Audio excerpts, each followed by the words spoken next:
अच्छा अब आ जाए, ये खैर बहरहाल मैंने 5 कर दिया है, 3 4 आप खुद करेंगे।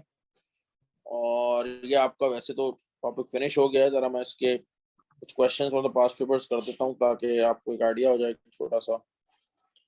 अच्छा अब ये आपसे कह रहा है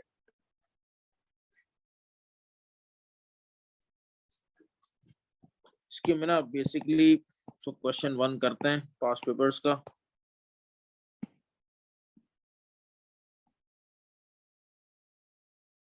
क्वेश्चन 1,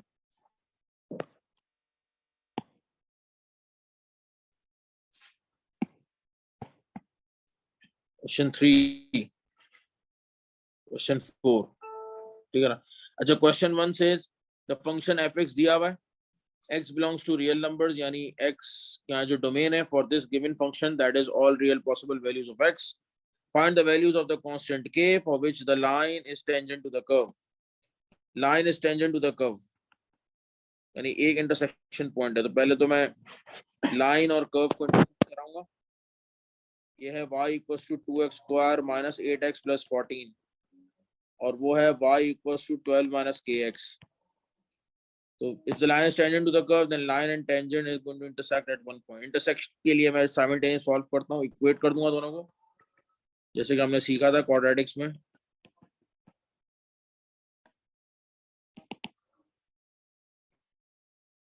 तो जाएगा 2x square minus 8x plus kx minus 8 equals to 0, ठीक है ना। अच्छा प्लस 14 है, सॉरी 14 माइनस 12 इज 2 हो जाएगा। तो आपका जो है ना, अब ये जो फाइनल क्वाड्रेटिक इक्वेशन आई है, ठीक है ना, that will give you the point of intersection.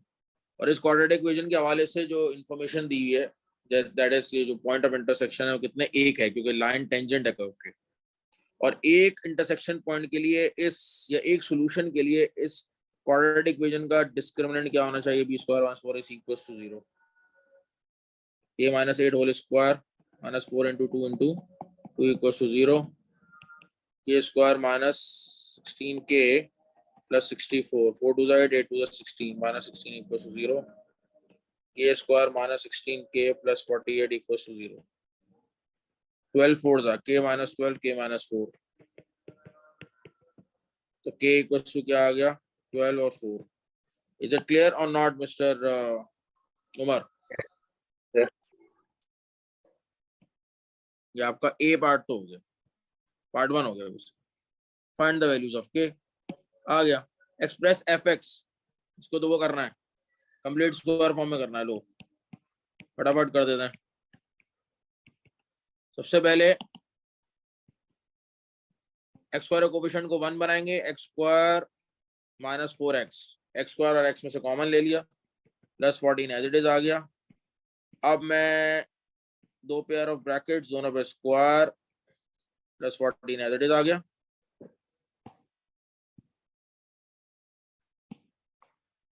ये x हो जाएगा और ये माइनस 4x गया तो हाफ हो जाएगा, minus 2 minus 2, y equals to 2 bracket x minus 2 whole square minus 4 plus 14 हो जाएगा 2x minus 2 whole square, 2 4 8 plus 14, आपका y क्या आ जाएगा 2x minus 2 whole square plus 6। Clear और नॉट? Yes sir. अच्छा इसमें उसके बाद मुझे रेंज निकालनी है इस फंक्शन की। तो क्वाड्रेटिक फंक्शन की रेंज निकालने के लिए आई सेड टू यू कि आप जो है ना इसको स्केच कर लें। स्केच करने के लिए क्वाड्रेटिक फंक्शन के ग्राफ का आप टर्निंग पॉइंट निकाल लें। ये x माइनस एच होता है होल स्क्वायर, तो यहाँ पे x माइनस 2 यानी h की वैल्यू 2 आ गई और 6 आ गई, ठीक है ना। और y इंटरसेप्ट क्या आ गया आपका भाई, 0 रखेंगे तो ये 14 हो जाएगा, 0,14। अब आप ग्राफ स्केच कर लें। ये आपका 14, ये आपका 6, ये आपका 2 स्केच हो गया यू शेप, क्योंकि एक्स स्क्वायर कोफिशिएंट पॉजिटिव है। अब by looking at this graph, और आप अच्छा मैंने ये जो ग्राफ ड्रॉ किया है that is for all real possible values of x, इसी वजह से ग्राफ दोनों तरफ एक्सटेंड हो रहा है और मैंने सिर्फ y इंटरसेप्ट और टर्निंग पॉइंट को यूज करके स्केच किया, ठीक है ना। अगर कोई एंड पॉइंट्स होते मेरे तो फिर मैं वहां उस पर भी वैल्यूज निकालता y की और वहां पे रोकता। अभी तो आप इसको जितना भी एक्सटेंड करें कोई इशू नहीं है। Now by looking at this graph for all real possible values of x, what can you say about the output values of the function or the values of y? And you would say कि अच्छा यहाँ पे तो graph continue हो रहा है, extend हो जा रहा है। So what you can see is that the minimum value of y is 6. All other values of y are greater than 6. So the range of the function for x belongs to real numbers, that is f(x) greater than or equal to 6. Is it clear or not? Yes, sir.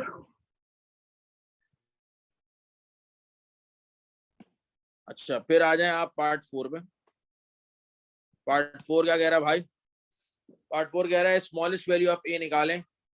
और मैंने आपको वैसे भी बता दिया था, इससे पहले भी सवाल करा चुका हूँ, ये smallest value of the domain, smallest value of the domain या लार्जेस्ट वैल्यू या लीस्ट वैल्यू या greatest value of the domain for which you will have for which you could have the inverse, for which you can have the inverse function of the given function. अब आपके पास function की expression same है but you have gx because now you have restricted the domain और आपका जो function है for this restricted domain is represented by g of x and it says that what should be the smallest, या वो आपसे कहता है greatest या least या जो है ना जो है वो least कहता है greatest, ठीक है ना, smallest or maximum minimum value, whichever term the question uses. That is right now it has used the find the smallest value of a, यानी आपने a की smallest possible value find out करनी है such that कि आपके g of x का inverse function evaluate हो सके। and मैंने आपसे हमारी discussion ये हुई थी कि because this is a quadratic function, अगर आपका जो domain है that you know includes the values of x beyond the turning point, so then the function would be many to one function and its inverse relationship would be a one to many relationship, which could not be regarded as a function. इस वजह से what we do is that we restrict the domain such that कि आपकी given domain में जो आपका curve है that must not pass beyond the turning point in any direction. So basically so that what happens then is the function remains one-on-one, and so the inverse relationship then becomes one-on-one, and so that would be regarded as an inverse function. So that's why you have this limiting value of the domain to have an inverse function of the given function is basically the turning point, the x coordinate of the turning point, and it would be the smallest value or the biggest value or the maximum value or the minimum value or the least value or the greatest value. It could be any, depending on in which direction you are actually taking the values of domain. आप ऐसे move करेंगे turning point के left पे तो ये turning point का जो x coordinate होगा ये ग्रेटेस्ट वैल्यू हो जाएगा। अगर हम टर्निंग पॉइंट से राइट की तरफ मूव करेंगे then it in the positive direction of x, so then this value of the turning point will become the least value or the smallest value or the minimum value, ठीक है ना। But yes, the limiting value for the domain of a function such that the function has the function becomes one-on-one and you know it has an inverse function is basically the x coordinate of the turning point, and over here the x coordinate of the turning point is 2, तो आपकी a की value क्या आ गई, 2 आ गई। Is it clear or not? Yes, और sir. अब मैं inverse function की वो निकाल सकता हूँ y equals to 2x minus 2 whole square plus 6 for x greater than or equal to 2. Y minus 6 equals to 2x minus 2 whole square. X minus 2 whole square equals to y minus 6 over 2. Then x would be then 2 plus minus square root of y minus 6 over 2 for x greater than or equal to 2. ये square root होगा पहले और फिर 2 हो जाके उधर add होगा। अब now you have the values of x defined as greater than or equal to 2, and for that your equation must include plus not minus, क्योंकि if you want the values of x to be greater than or equal to 2 then your expression must be 2 plus this. अगर आप 2 minus this करेंगे तो फिर x की values 2 या 2 से कम आएंगी। So now going to include only one of the sign, that is 2 plus square root of y minus 6 over 2. And that would actually make your inverse relationship as 1-on-1, और इसको अब हम represent कर सकते हैं as an inverse function such that इसको मैं लिखूंगा g inverse of x 2 plus square root of 2 plus x minus 6 upon 2.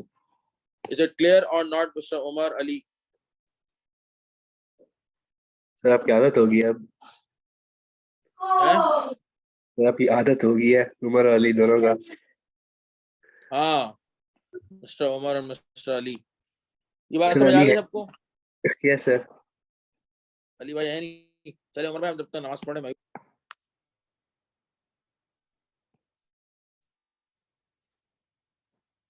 क्या है भाई? पार्ट 1 fx,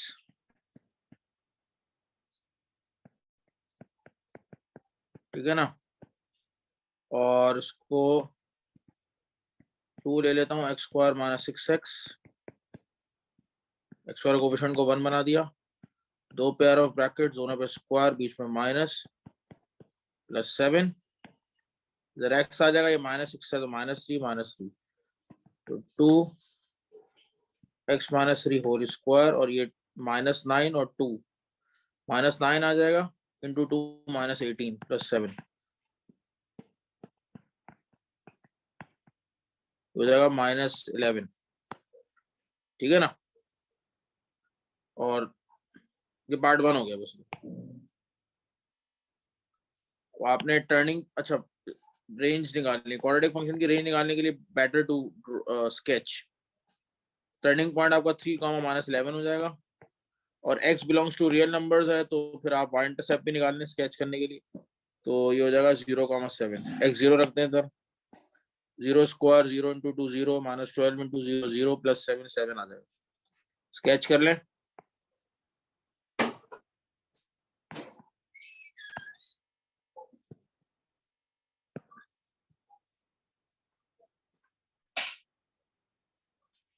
ऐसा आ जाएगा, ये आपका 7 आ गया, ये आपका -3 आ गया, या -11 आ गया सॉरी, और ये आपका 3 आ गया, ठीक है ना। तो आपकी जो रेंज है, क्योंकि for all real values of x है, ये तो आपकी कोई y की लिमिट नहीं है, मतलब ऑन बोथ एंड्स आपका ये एक्सटेंड हो रहा है, सो दैट मींस के आपकी जो रेंज है values of y that are greater than or equal to -11, तो ये आपकी रेंज हो जाएगी, ठीक है ना। ये आपकी क्या हो जाएगी, रेंज हो गई। उसके बाद फिर आपने पार्ट 3,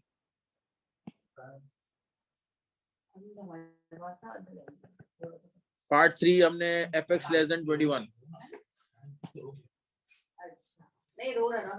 fx लेस देन 21 की रेंज निकालनी है, तो 2x square minus 12x plus 7, ये fx है लेस देन 21, तो fx लेस देन 21 की मैंने पूरी इक्वेशन बना ली, inequality, 2x square minus 12x plus 7 less than 21, तो 2x square minus 12x minus 14 less than 0, हो जाएगा x, अब मैं 2 कॉमन ले लेता हूँ, x square minus 6x minus 7 less than 0, तो 2 दूसरे ले जाके डिवाइड करूंगा, 0 से खत्म हो जाएगा, और साइन इनइक्वालिटी का चेंज नहीं होगा क्योंकि मैं +2 से डिवाइड कर रहा हूँ, अगर -2 से करता तो इनइक्वालिटी का साइन चेंज होता। अब मैंने बताया था आपको क्वाड्रेटिक इनइक्वालिटी के लिए पहले तो आप फैक्टराइज कर लें, तो हो जाएगा x माइनस 7x प्लस 1, जब आपने फैक्टराइज कर दिया, अच्छा ये लेस देन 0 है, x की वैल्यूज क्या आएंगी भाई, x की जो रूट्स है वो क्या आएंगी, एक तो आएगी 7, एक आएगी -1, एक 7 आएगी, एक -1 आएगी, दोनों को बारी बारी इक्वल टू 0 रख दें, इसको भी दोनों फैक्टर्स को, तो आपके पास 7 और -1 आएगी। अब आपको इसको इनइक्वालिटी की टर्म्स में लिखना है, तो इनइक्वालिटी की टर्म्स में कैसे लिखेंगे, इनइक्वालिटी के टर्म्स में कैसे लिखेंगे आप, तो वो मैं आपको बता रहा हूँ, एक minute रुकिएगा।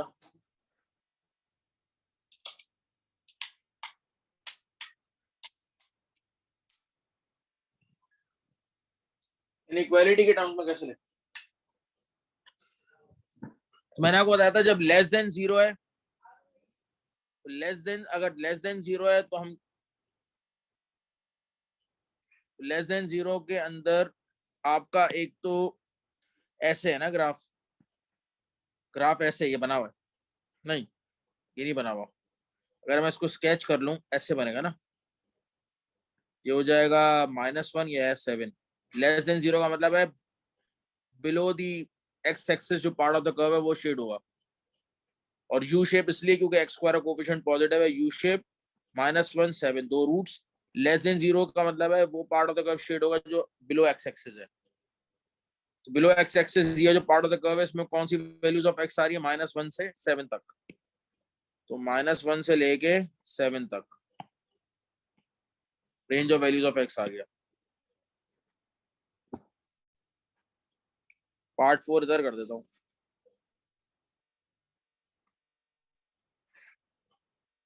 The value of the constant k for which g of x is equals to g f of x, यानी fx को आपने g में प्लेस करना है।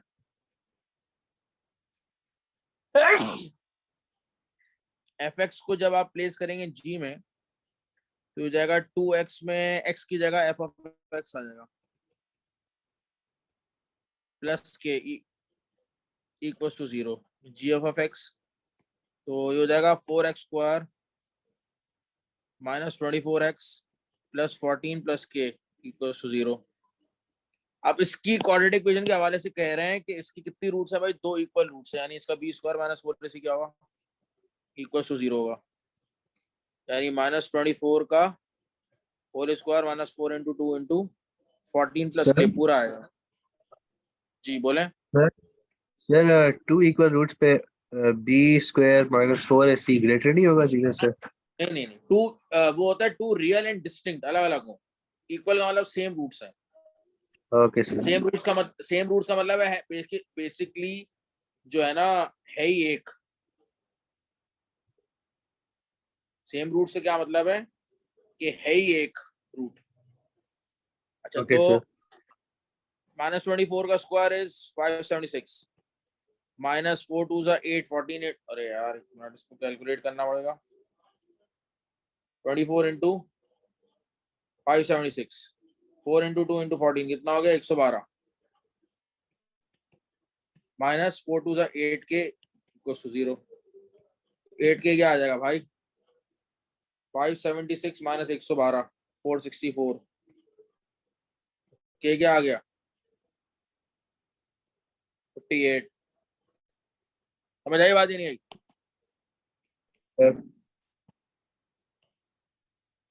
ये आ गया आपका के की value. This call is now being recorded. Alright, so the next question is question 3. अच्छा भाई क्वेश्चन 3 का क्या सीन है? The function f is such that f of x is this. Find the coordinates and nature of the turning point. तो ठीक है, first part जो है ना वो तो इजी है, ऑलरेडी ये आपका कंप्लीट स्क्वायर फॉर्म में है। तो this is the y coordinate और इस एक्सप्रेशन को हम इक्वल टू 0 रखेंगे।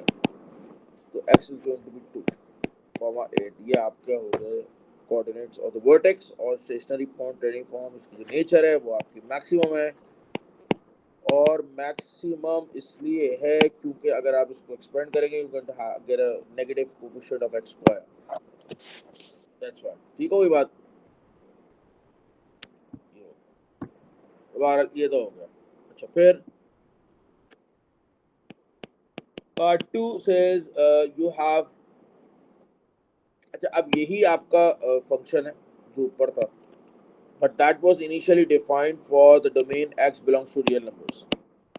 इनिशियली पहले इस फंक्शन का जो डोमेन था वो real x belongs to real numbers था। ठीक है शेख साहब, अब जो है ना डोमेन को इन्होंने रिस्ट्रिक्ट कर दिया है और कह रहे हैं आप स्मॉलेस्ट वैल्यू ऑफ k बताएं सच दैट, क्योंकि ये आपका है। दोबारा रिकॉल करा देता हूँ कि अगर आपका डोमेन ये है x belongs to real numbers, तो ये एक क्वाड्रेटिक फंक्शन है। और क्वाड्रेटिक फंक्शन है, x belongs to real numbers है, यानी कि आपको पूरा कर्व बनेगा, इन्वर्टेड यू शेप बनेगा, set face curve. X square coefficient negative है, साइड फेस कर्व बनेगा, पूरा बनेगा क्योंकि x belongs to real numbers है। और इसकी वजह से आपका ये जो है फॉर दिस डोमेन ये एक मैनी टू वन फंक्शन है।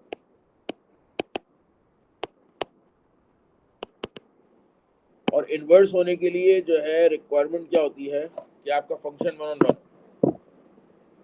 उसके लिए आपका जो डोमेन है ना वो फिर होना चाहिए up to the turning point. तो टर्निंग पॉइंट से आगे हो, जैसे ये है ना कर्व आपका, ये तो टर्निंग पॉइंट से आगे हो ये हिस्सा, या फिर टर्निंग पॉइंट से पीछे हो ये हिस्सा। और आपका डोमेन ऐसा ना हो कि आपका टर्निंग पॉइंट से एक्सीड कर जाए, नहीं, टर्निंग पॉइंट तक हो, लिमिटिंग वैल्यू टर्निंग पॉइंट है। अच्छा, अगर आपका जो है डोमेन ऐसा है कि टर्निंग पॉइंट और उससे छोटी वैल्यूज हैं, तो ये जो आपकी एक्स की वैल्यू है ना, टर्निंग पॉइंट का जो एक्स कोऑर्डिनेट, ये मैक्सिमम वैल्यू हो जाएगी, मैक्सिमम वैल्यू हो जाएगी या ग्रेटेस्ट वैल्यू हो जाएगी आपकी एक्स की, क्योंकि बाकी सारी जो वैल्यूज ऑफ एक्स हैं उससे छोटी होंगी। और अगर आपके डोमेन के अंदर टर्निंग पॉइंट और उससे आगे जो एक्स कोऑर्डिनेट है, यानी वो वाली वैल्यूज है, ये वाली, तो इस इन दैट केस फिर आपका जो x coordinate of turning point वो आपकी स्मॉलेस्ट वैल्यू है, ग्रेटेस्ट भी हो सकती है, स्मॉलेस्ट भी हो सकती है। तो यहाँ पे बहरहाल स्मॉलेस्ट पूछा है, चाहे ग्रेटेस्ट हो चाहे स्मॉलेस्ट हो, आपकी जो लिमिटिंग वैल्यू डोमेन की वो होती क्या है, टर्निंग पॉइंट एक्स कोऑर्डिनेट होती थी, विच इज जो कि 2 है। तो k इक्वल्स टू 2 हो गया, मतलब इसमें तो खैर इसमें कुछ है ही नहीं, सिंपल है।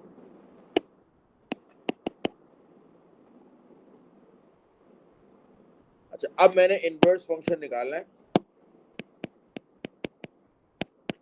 उसके लिए मैं y equals to 8 minus bracket x minus 2 whole square, x minus 2 whole square is equal to 8 minus y, x minus 2 whole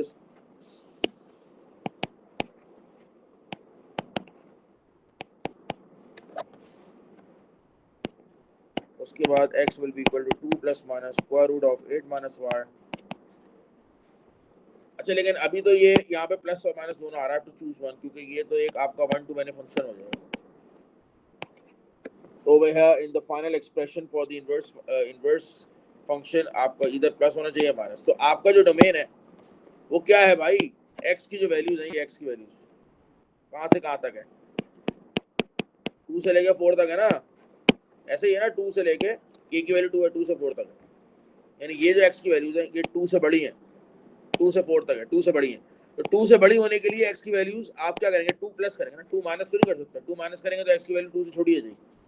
तो x की वैल्यूज 2 से बड़ी होने के लिए जरूरी है कि आप 2 प्लस करेंगे।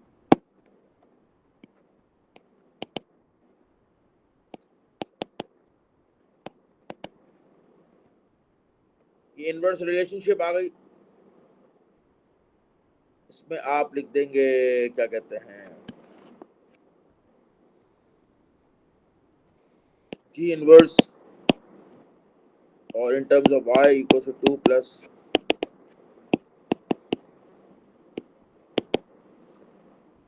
फिर इसको x के टर्म्स में कर देंगे,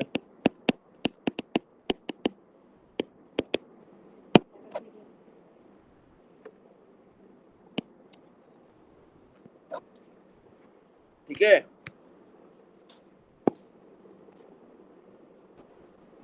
ये आपकी एक्सप्रेशन आ जाएगी final for g inverse of x। चले भाई, गुड हो गया। अरे फिर क्या करना है, फिर तो 4 है, पार्ट 4 में क्या करना है, तो स्केचिंग करनी है, स्केच कर लें। स्केच करने के लिए तो मैंने आपको बताया था, स्केच करने के लिए आप पहले g ऑफ x का ग्राफ स्केच करें। उसके लिए आप एक काम करें, ये 2 4 6 8 और 2 4 6 8 ऐसे करें। अच्छा, आप ये स्केच कर लें, ये 2,8 है ना, 2,8 है, टर्निंग पॉइंट 2,8 है, 2,8 ये रहा टर्निंग पॉइंट।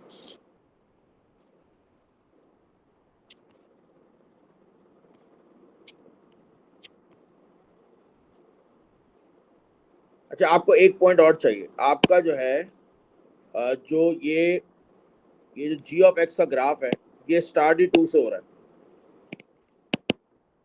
इस फंक्शन का जो ग्राफ है वो कहाँ से स्टार्ट हो रहा है? 2 से हो रहा है।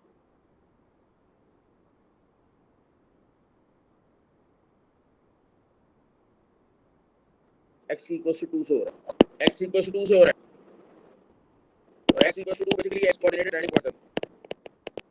अच्छा, आपका जो शेप है वो कैसे होगा? ऐसे होगा, ठीक है ना, क्योंकि ये सेट फेस कर्व है। अगर x belongs to real numbers होता तो ये एक सेट फेस कर्व बनता, ठीक है ना। तो ये जो आपका टर्निंग पॉइंट है ना 2,8, इसकी नेचर क्या है? मैक्सिमम है।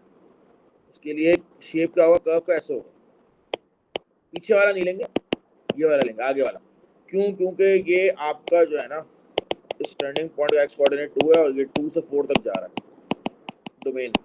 इसका मतलब आगे वाला ये जो सेक्शन है कर्व का, ये होगा आपका ग्राफ फॉर दिस डोमेन। इस डोमेन के लिए जो आपका ग्राफ होगा for the function of g of x, वो ये होगा 2 to 4, और शेप आपका ऐसे होगा। ये तो मैंने बता दिया। अब आप 4 पे वैल्यू निकाल लो। 4 पे क्या आएगी? 4 सब्स्टिट्यूट करें, 4 - 2 is 2, तो ये हो जाएगा 2 स्क्वायर, ये हो जाएगा 8, ये हो जाएगा 8 - 4 4 हो जाएगा। 4 पे 4 आ गया, 4 पे 4 आ गया। तो ऐसे आप शेप बना दो। क्या है, ऐसे शेप बना दी, ठीक है ना। शेप ऐसा क्यों है वो तो मैंने आपको बता दिया। और आपका जो डोमेन है वो 2 to 4 जो है, तो 2 पे मैंने 2 पॉइंट, x इक्वल टू 2 वाला पॉइंट, x इक्वल टू 4 वाला पॉइंट, ये दोनों पॉइंट्स मार्क करे और शेप मैंने ड्रॉ कर दिया। ये आपका जो है फॉर दिस डोमेन, इस फंक्शन का ग्राफ मैंने ड्रॉ कर दिया जी ऑफ एक्स का। अब मैं ड्रॉ करूंगा line y equal to x. तो y इक्वल टू एक्स पे एक पॉइंट आपका होगा 0,0, 2,2, 4,4, 6,6, 8,8, ठीक है ना। y इक्वल टू एक्स की लाइन में x और y कोऑर्डिनेट्स इक्वल होते हैं, 0, 0, 2, 2, 4, 4, 6, 6, 8, 8। ये मैंने पॉइंट्स मार्क करके ज्वाइन कर दी लाइन। अब ये जो ग्राफ है y equal to g of x का, ये मैं इस लाइन में रिफ्लेक्ट कर दूंगा। अच्छा, रिफ्लेक्ट हो जाएगा इजीली, कोई मसला नहीं है। लेकिन पहले आप रिफ्लेक्ट होने के बाद जो ग्राफ आएगा उसके पॉइंट्स मार्क कर दें। उसके पॉइंट्स कैसे मार्क करेंगे? तो ये जो आपका ग्राफ है जी ऑफ एक्स का, इसके जो पॉइंट्स हैं और इसके जो दोनों पॉइंट्स में जो कोऑर्डिनेट्स है ना, वो आप रिवर्स कर दें। तो ये पॉइंट आपका क्या है? 2,8, तो आप 8,2 मार्क कर लें, नहीं इधर। और ये पॉइंट कौन सा है आपका? 4,4 है। तो ये तो एज इट इज ही रहेगा, क्योंकि ये तो वैसे भी मिरर पे ही लाया कर रहा है। ये y इक्वल टू एक्स की लाइन पे लाया कर रहा है, ये मिरर लाइन पे लाया कर रहा है, तो ये तो नहीं चेंज होगा। ये तो स्वैप होने के बाद सेम ही है ना, 4,4 है तो 4,4 ही रहेगा। तो अब आप इसको रिफ्लेक्ट कर दो। रिफ्लेक्ट होने के बाद ऐसे हो जाएगा शेप, जाहिर सी बात है, ये तो कॉमन सेंस है। मैं ऐसे तो नहीं ड्रॉ कर सकता ना, फिर तो रिफ्लेक्शन नहीं होगी। अगर मुझे रिफ्लेक्ट करना है तो नाउ आई हैव 2 पॉइंट्स, ये वाला और ये वाला। तो मैं इनको ज्वाइन कैसे करूंगा? Shape would be this. Now this looks like a reflection. ये अब जो ग्राफ है ना, it looks like a reflection of this in this line. Clear हो गया भाई? समझ आ गया कैसे ड्रॉ करते हैं? ये तो बड़ा इजी है। इधर आ जाए, इसको भी रब कर देते हैं।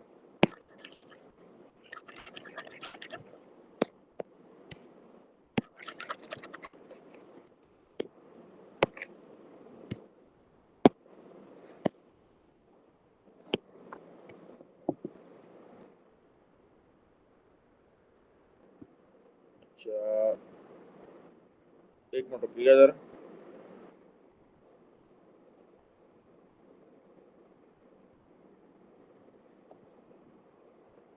अब आ जाए अगला। क्या कह रहा है? द फंक्शन एफ इज,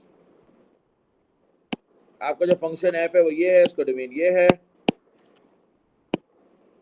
तो डोमेन ये हो गया। और दूसरा जो जी ऑफ एक्स है उसका फंक्शन ये है और उसका डोमेन ये हो गया।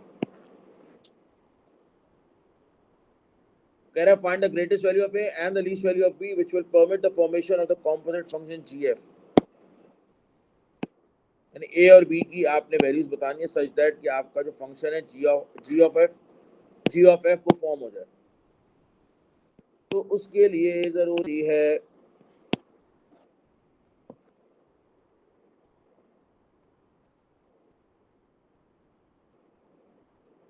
पहले तो मैं लिख देता हूँ कि ये जो जी ऑफ एफ है ना, जी ऑफ एफ को आप कैसे लिखते हैं, जी एफ ऑफ एक्स, ऐसा ही होता है ना सुरेम भाई, ऐसे ही होता है। तो इसमें हम क्या करते हैं, एफ ऑफ एक्स को बेसिकली इनपुट करते हैं जी में, यानी जी एफ ऑफ एक्स जो आपका फंक्शन होता है वो बेसिकली कैसे फॉर्म होता है कि आपका एफ ऑफ एक्स जो है वो इनपुट हो रहा होता है जी में। तो इसको मैं ऐसे अगर लिख लूं तो कोई परेशानी तो नहीं है ना। तो क्या मैं लिख सकता हूं कि आपका जो है एफ ऑफ एक्स जो है, एफ ऑफ एक्स वैल्यू जो आपकी एफ ऑफ एक्स है, value of f of x is domain in ji.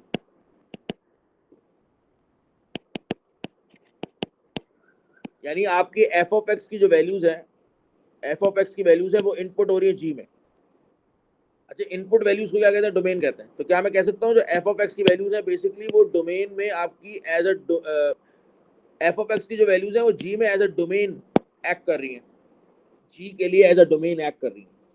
F of x की जो वैल्यूज है, एफ ऑफ एक्स की जो वैल्यूज है वो जी में एज अ डोमेन एक्ट कर रही है।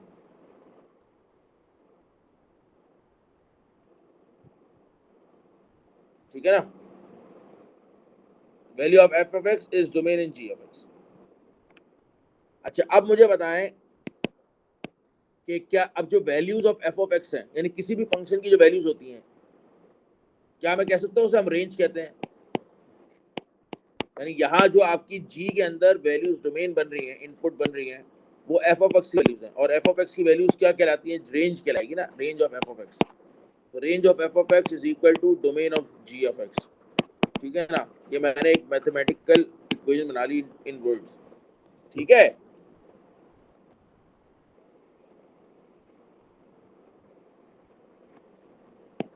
तो अब जो है आपका जो domain of g of x है वो क्या है, ए से लेके बी तक, ऐसे ही है ना।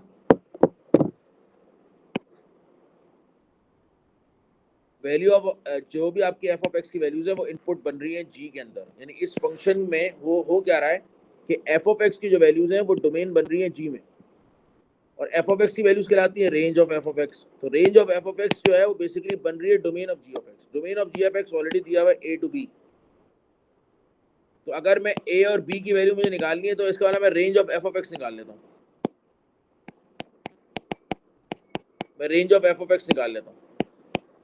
तो ये जो एफ ऑफ एक्स की रेंज होगी और इस रेंज की तो मिनिमम मैक्सिमम वैल्यू होगी वो डोमेन हो जाएगा जी ऑफ एक्स का, ए और बी। आई बात समझ नहीं आई?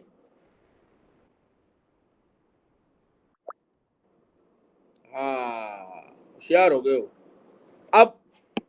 अब जो असल वर्किंग है वो ये कि मैं एफ ऑफ एक्स की रेंज निकाल लूँ। तो एफ ऑफ एक्स की रेंज निकालने के लिए मैं साइड में वर्किंग करता हूँ, मैं इसमें डालता हूँ 3। अगर मैं इसमें 3 डालूंगा ना तो मैं खैर सब्सटीट्यूट करके शो नहीं कर रहा हूँ, तो आप कैलकुलेटर से भी कर सकते हैं। 48/3 - 1 कितना हो जाएगा, 24 हो जाएगा। नहीं, हाँ 24 हो जाएगा।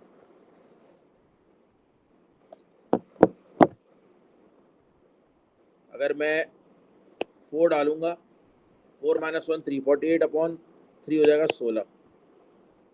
5 डालूंगा, 5 - 1 हो जाएगा 4, 48/4 जो है 12 हो जाएगा। 6 छोड़ देते हैं, 7 डालूंगा, 48/7 - 1 6, 48/6 हो जाएगा 8।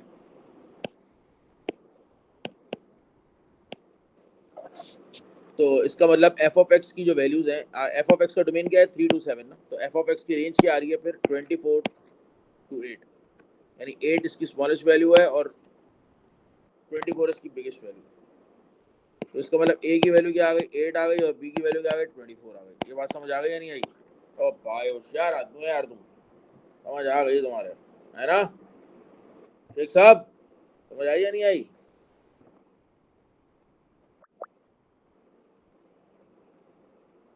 अच्छा, अब मैं जी ऑफ एक्स की जो है ना एक्सप्रेशन बना लेता हूँ। उसके लिए जो है ना ज़रूरी है कि एफ ऑफ एक्स को मैं इनपुट करूँ, यानी ये पूरा का पूरा एफ ऑफ एक्स जो है ना ये इनपुट हो जाए जी में। तो जी एफ ऑफ एक्स क्या हो जाएगा कि जी में x कहाँ आ रहा है, 2 के बाद आ रहा है, तो उसकी जगह मैं रिप्लेस कर देता हूँ f ऑफ x से। ये हो जाएगा 96 divided by x minus 1 minus 4, 96 minus 4 bracket x minus 1, 92 no 100। ठीक है भाई, ये बन गई आपकी जी एफ ऑफ एक्स की एक्सप्रेशन।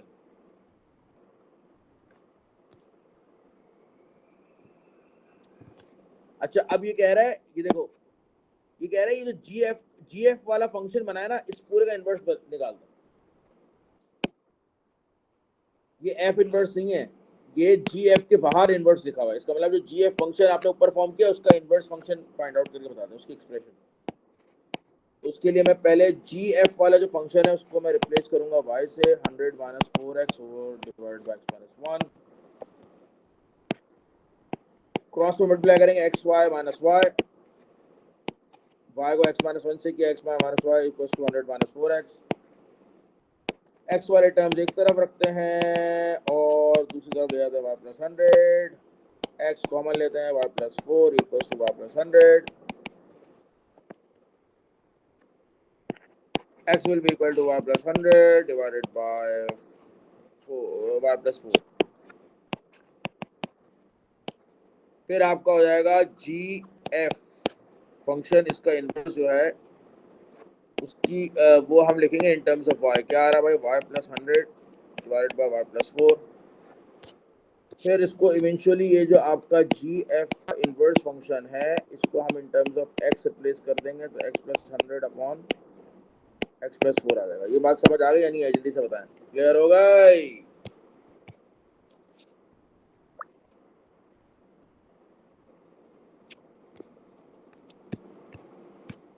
क्वेश्चन 1 2 हो गया था, 3 4 नाउ लास्ट क्वेश्चन करते हैं। This is basically related to transformation.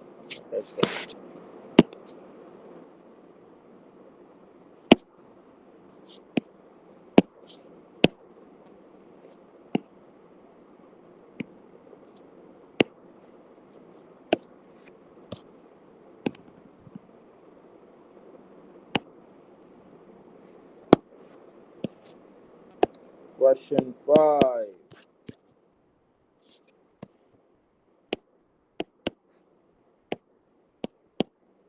Okay चले भाई जल्दी से बताएं।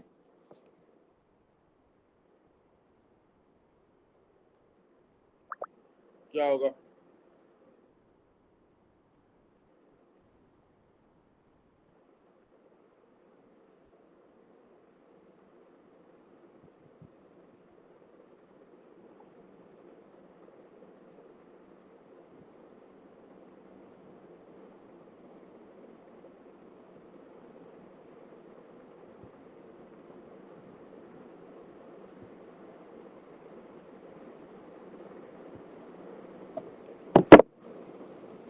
The diagram shows a graph of y equals to f of x and f of x is this from 0 to pi, state the range of f।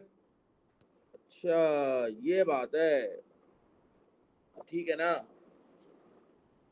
अगर अगर मुझे range of f बतानी है, ये f ऑफ x का graph given है, अगर मुझे रेंज ऑफ f बतानी है, रेंज ऑफ f, तो मैं बेसिकली एक काम करता हूँ, ये वैल्यू बता देता हूँ, ये क्या आ रही है, क्योंकि एट दिस पॉइंट जो y की वैल्यू है वो मैक्सिमम है, वो इधर इस पॉइंट पे भी है, पाई पे भी है, यानी पाई पे आपकी जो है वो मैक्सिमम वैल्यू आएगी y की, और 0 पे भी मैक्सिमम वैल्यू आ रही है y की, तो वो तो आ जाएगा। चलो फिर मिनिमम वैल्यू आपकी इधर कहीं आ रही है,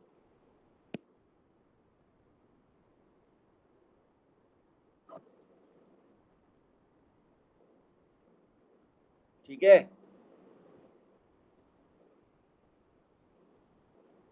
तो ये क्या होगी भाई, ये फिर आपकी पाई बाय 2 हो जाएगी,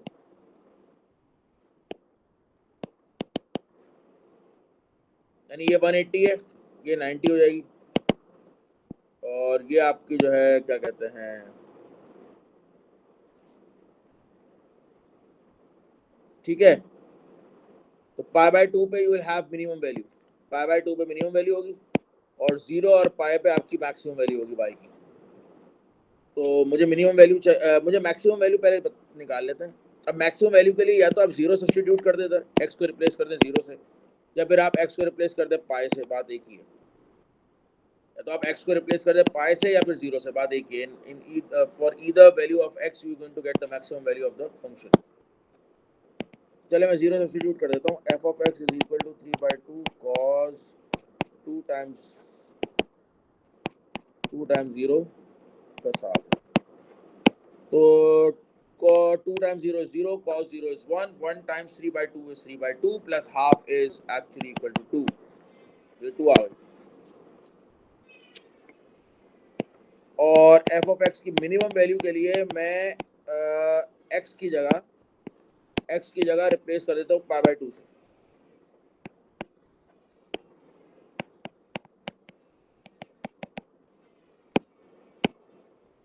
Pi by 2 times 2 is pi. Cos pi is -1. -1 times 3/2 is -3/2 plus half is -1. तो आपकी f of x की रेंज क्या आ गई भाई? -1 to 2। ये -1 आ रही है, -1 से लेकर 2 तक है। ठीक हो गई बात?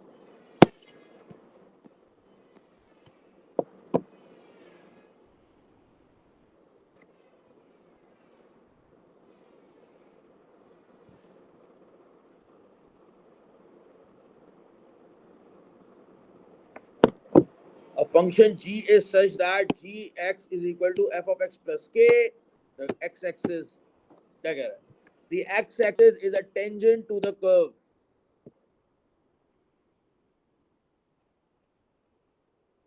अच्छा चले मैं इसका आपको इस तरीके से बता देता हूँ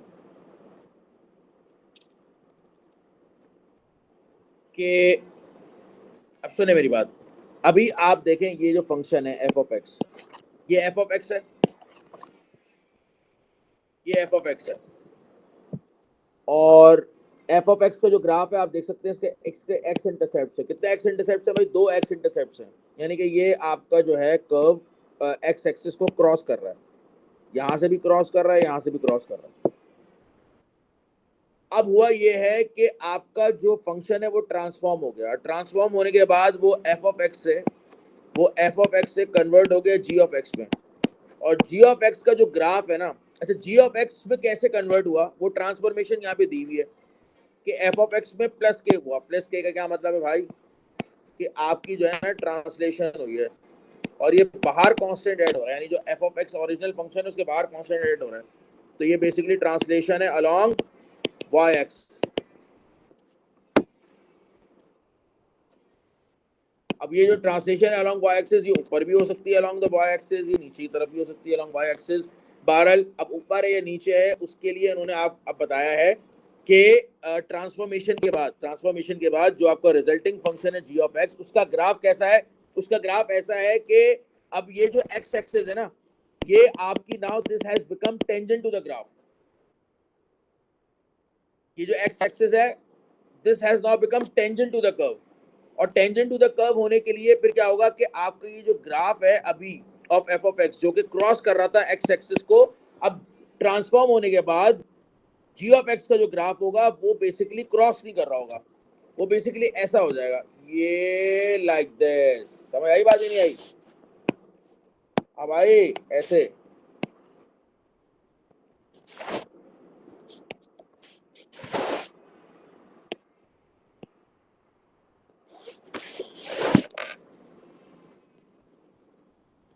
ऐसे हो जाएगा। ओनली इन दिस वे होगा क्या कि आपका जो x एक्सिस है this now going to become tangent to the curve. Tangent to the curve का मतलब ये है कि कर्व अब आपका जो है वो x एक्सिस को क्रॉस नहीं कर रहा एट एनी पॉइंट, क्रॉस नहीं कर रहा। x axis has now become tangent to the curve. Transformation होने के बाद जो रिजल्टिंग फंक्शन है उसका ग्राफ जो है दैट इज सच दैट कि अब x एक्सिस जो है ना that has become tangent to the curve. उसके लिए आपका जो है जरूरी है कि जो ओरिजिनल फंक्शन है उसका जो ग्राफ है वो कहाँ ट्रांसलेट हो? ऊपर की तरफ ट्रांसलेट होगा। So now the graph could become tangent. फिर पॉसिबल है कि ग्राफ आपका टेंजेंट हो जाए, कर्व आपका टेंजेंट हो जाए to the x axis. It's gonna look like this. फिर इस तरीके से क्रॉस ही करेगा. अगर नीचे आपका ट्रांसलेट होता तो फिर तो हर सूरत में आपका जो है ना क्या होता कि कर्व फिर आपका 2 पॉइंट्स पे क्रॉस करता. अगर वो नीचे की तरफ ट्रांसलेट होता जितने भी यूनिट्स, तो फिर वो जरूर ट्रांसलेट वो करता. लेकिन अभी यस, अगर ये ऊपर की तरफ ट्रांसलेट होता है graph, so there is a possibility कि आपका जो कर्व है that may become tangent to the x axis. अब उसके लिए ठीक है, एक बात पता चल गई कि अलोंग द वाई एक्सिस ऊपर की तरफ ट्रांसलेशन हो रही है. तो अब कितनी यूनिट्स हो रही है तो वो आपने देखना है. तो आप देखना है कि आपका जो है एट विच पॉइंट आपका जो है ग्राफ टेंजेंट होगा. एट विच पॉइंट आपका जो कर्व है वो होगा tangent to the x axis. तो your curve is gonna become tangent to the x axis at this turning point. इस टर्निंग पॉइंट पे आपका जो इस टर्निंग पॉइंट पे आपका जो कर्व है ना that is gonna become tangent to the x axis. तो अभी फॉर एफ ऑफ एक्स ये आपका जो टर्निंग पॉइंट है that has a value of y as equal to -1. And for this at this point for the curve to become tangent to the x axis, आपकी जो है the value of y of this turning point will become 0. यानी कि अगर आपका ये curve tangent to the x axis हो जाएगा एट द टर्निंग पॉइंट, तो इस टर्निंग पॉइंट पे आपकी जो y कोऑर्डिनेट की वैल्यू होगी वो 0 हो जाएगी, which was initially -1, अभी 0 हो जाएगी. इसका मतलब ये है कि फिर ट्रांसलेशन किस होगी, फिर आपकी 1 यूनिट ट्रांसलेशन होगी, 1 यूनिट ऊपर जाएगा. तो इसका मतलब ये है कि फिर आपकी जो k की वैल्यू है ना वो आपकी क्या हो जाएगी, 1 हो जाएगी, +1 हो जाएगी. तो आप लिख देंगे translation along y axis upwards, और यहाँ पे मेंशन कर दें ट्रांसलेशन